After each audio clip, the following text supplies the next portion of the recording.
Morning to everyone. మీ అందరికీ తెలుసు నేను హాస్ని. నేను మొన్న జరిగిన ఎస్ఎస్సి పబ్లిక్ ఎగ్జామినేషన్లో 574 మార్క్స్ తెచ్చుకున్నాను 600 గాను.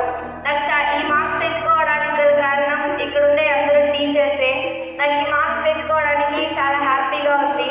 ఈ మార్క్స్ తెచ్చుకోవడమే కాకుండా కలెక్టర్ సార్ చేతుల మీదుగా షైనింగ్ స్టార్ అవార్డు తీసుకోవడం ఇంకా గర్వకారణం.